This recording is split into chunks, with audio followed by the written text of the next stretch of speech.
Hey guys, welcome to the channel. Today you're joining us on Race Room on the Nurburgring. We're in an open lobby with around 30 players, however the pack did end up quite separated pretty quickly, so unfortunately this probably isn't going to make for the best video. We also ran into a few issues with our GoPro which kept picking up the background lighting, causing a bit of distortion in the lighting on the video, so I will apologise in advance for the issues that we've had in this video. It's something that we're working on, however I didn't want to lose this content as I'm sure some people will still be able to look past this and enjoy the video for what it is. It's my first time using a setup like this and it is a bit of an experiment and it's a good opportunity for us to see what changes we can make. So if you have any feedback for us, please let us know.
just retired from the race.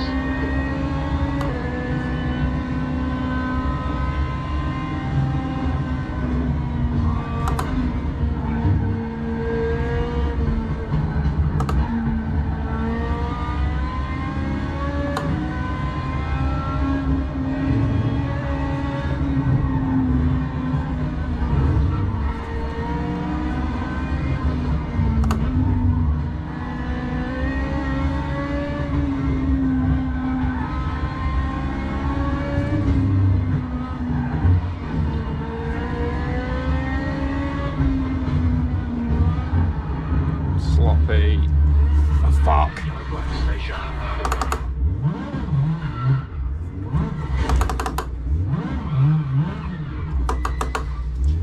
Fucking ruined that now. You're clear, incident clear.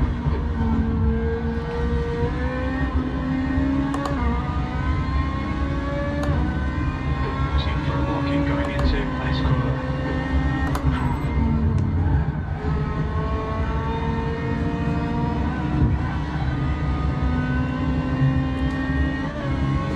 Very sloppy lap.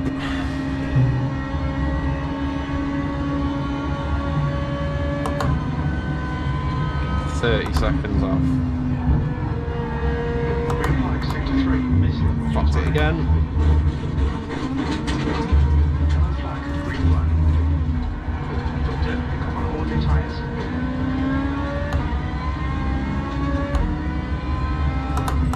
Suspension damage as well.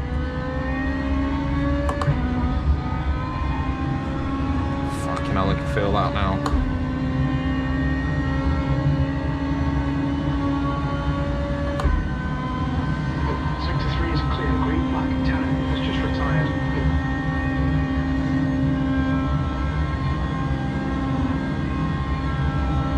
Definitely one of the worst laps I've done in a while, that.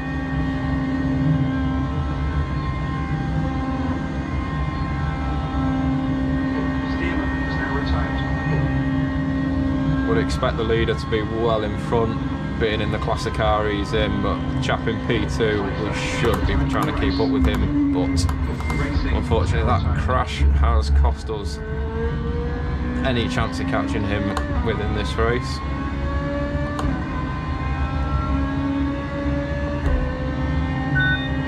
DRS has been enabled. Don't think that's going to be a lot of good to us, in all honesty. Less than 2 laps. Got no chance of catching 30 seconds up unless he makes a mistake. Looks like a lot of people have already retired as well. Quite a lot of cars in the pits. Quite often get a lot of crashes in the first sort of few corners in this when you've got 30 odd people trying to take that first corner. Never really ends well. And obviously with crash damage being on, one little bit of damage could take you out the whole race.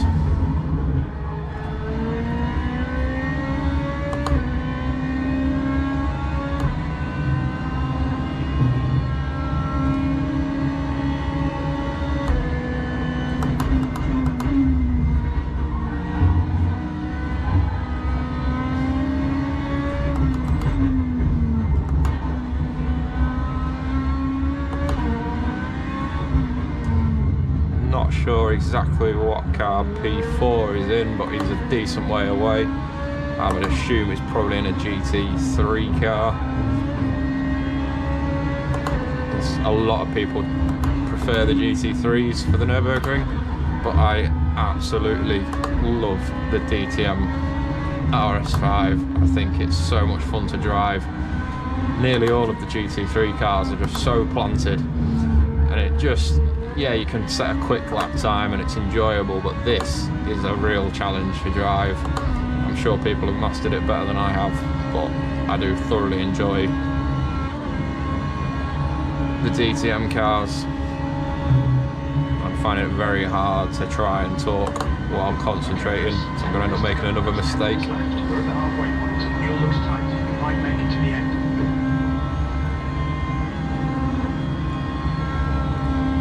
for those who have made it this far into the video, I hope you're enjoying the new camera angle. We'd looked at quite a few different options. I looked at mounting various different webcams and sort of jumping between each one sort of throughout the video. That's probably something we're still going to look to do, but for the meantime we've invested in a GoPro 11. So that is currently on my head using one of the GoPro head straps. Obviously for that, the intention is that I'll be able to use different mounts on different videos. So as I say, this video I've got the head mount. I'm sure in the next one I'll probably try the chest mount, or there's the sticky back bases, so I'll be able to stick it to the wall sort of next to my screen. I could probably even mount it facing the pedals and then use the screen recording as well.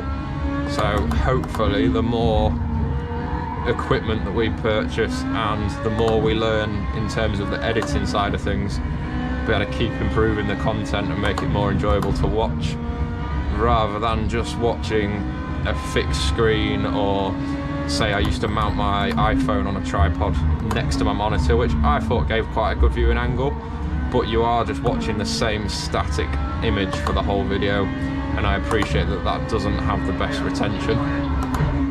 At least with this, there's the sort of freedom of movement as we go around the circuit.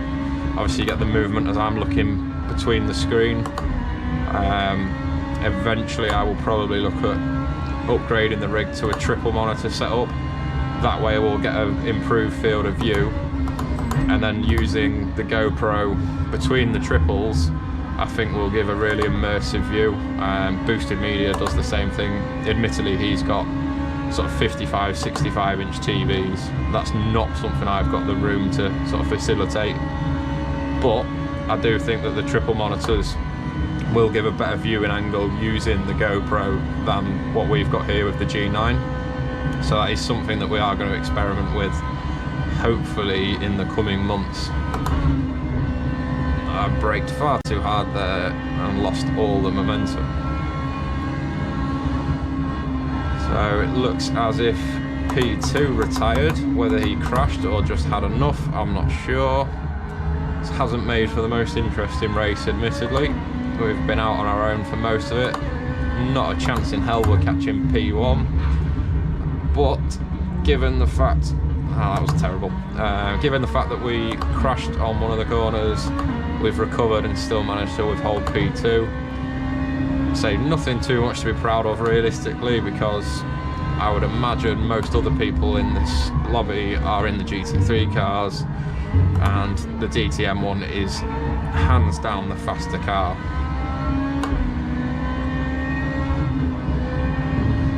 Although that said, just because it's the faster car does not mean that the driver behind the wheel is capable, which you've more than seen here, because this has been a very bad session for me. Really off my usual pace. I'm by no means a pro driver. I'm not the most competent sim driver. Not something I would sit here and claim to be, but my lap times are way off my normal pace here, he says, as he does it again. Trying to commentate while driving is definitely something I need to work on.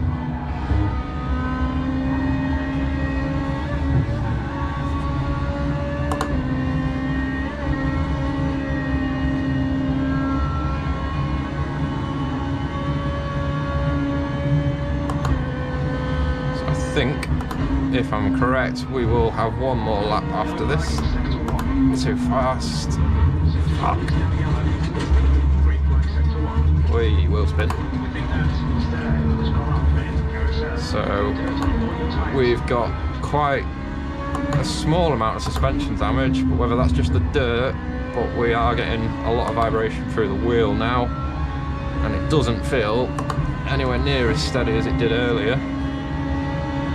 So that could be an issue for this following lap. However, we are a minute ahead of P3, so we should be safe. Looking at the rest of the field, they're fairly tight, so between P3 and P4 we've got a sort of 10-second gap there, then the same again from 4 to 5, so I would assume those guys are using a similar class of car.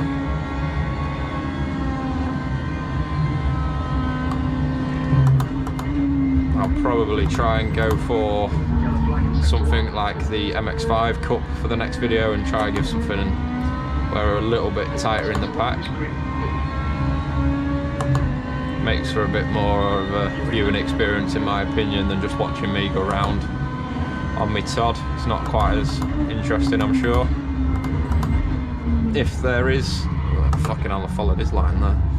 If there is a particular series, car, track, anything that you would like to see, or even another game compared to Race Room, maybe people want to see a bit of iRacing, just let me know in the comments and I will take a look and see if it's something that we can have a go at. Tried a bit of Dirt Rally recently. It's not really my kind of game, but it does make for a good experience on the sim at least. Finally making use of the handbrake and the sequential shifter that we've spent quite a lot of money on that never really gets used. I think long term as well we'll probably start looking at a Formula style wheel. This Simucube one is fantastic. I have a basic wheel for drifting as well, but this for the beginner wheel, I say beginner, it is an expensive wheel, but for an actual rim base you can't really go far wrong with this style. You can play most games on it, and having all the paddles and the buttons etc. makes for quite the experience. So we have our force feedback on the steering wheel, we've got our brake bias, traction bias, we can do the ignition and engine start, you've got your pit lane limiter, all controlled within a sort of finger's distance, so you're not having to look around for your Stream Deck or your keyboard etc, which is very difficult to do when you're trying to concentrate on driving. So we have got quite a lot of front left tyre wear actually, so we should probably bear that in mind for this lap. Although at 68% we should still be okay. Plenty of fuel left with only 2 minutes left in the race. I think we'll be able to get this lap finished in time. I'm not quite sure what the timeout will be, given that P1 is now a minute and a half in front. That isn't going to leave us a lot of time to get this lap finished up. So obviously when he finishes the race it should start the countdown for everyone else.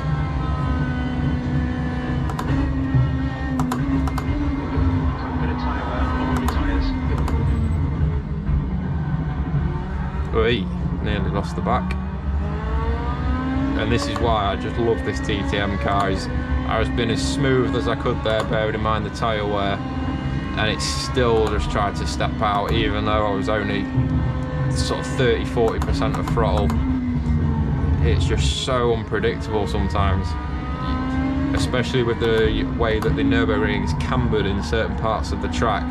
It will really throw the car off.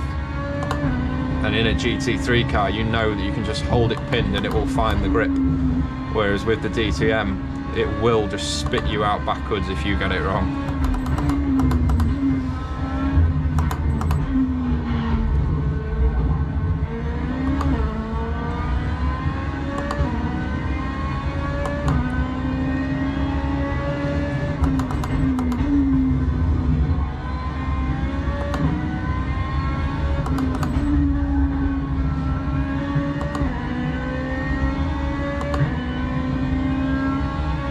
You've still got a solid gap there from P3, and P1 is just absolutely flying, and I fucked that up. You really can tell the difference in the grip now. Tyres definitely starting to show that wear. I'm not quite sure I dare enable the DRS now.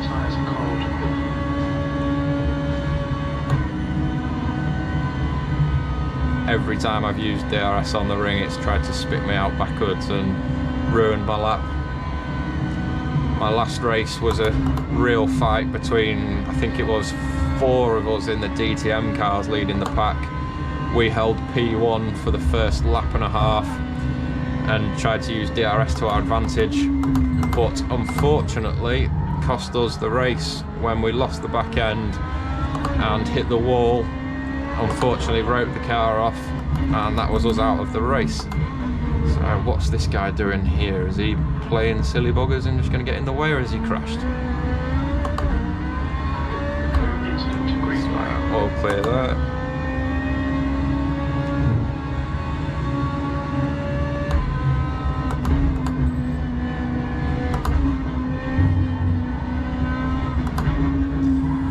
Need to change down there. So I would imagine by now P1 is not far off the finish line. It's a minute and a half ahead. 2 minutes in fact. So he must be nearly there if he's not already. Famous YouTube corner.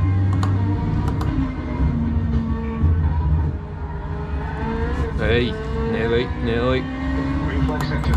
So that is P1 across the line, so yeah, plenty of time for us to get finished up, providing all goes well.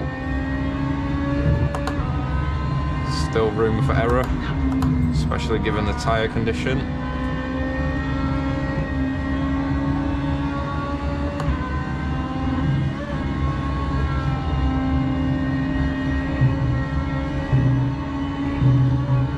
Too much curb there.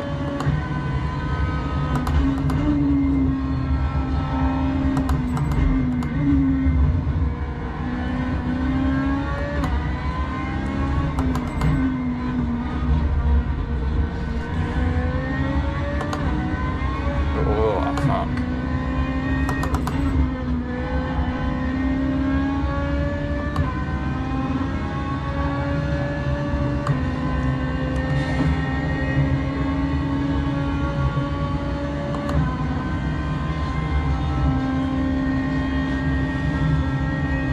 This is where the DTM car does let itself down a little bit. You do feel like this is dragged out, but I suppose the GT3 cars are pretty similar. There's not a lot you can do here. Just make sure you stay on the straight. Taking that DRS straight off. Needs to be right in the car off in the last bend. Gonna play it a little bit safe here, there's no point causing any problems. Ready for the finish line. Nice one, Chris. Great win. You deserve that. Awesome, not a bad little race. Admittedly, probably not the best view from having broken away from the pack. Admittedly, like I say, they were probably majority in the GT3 cars. Not really a race to be proud of that. It's pretty sloppy from us. Hopefully shall improve for the next one. Brilliant, thanks for watching guys.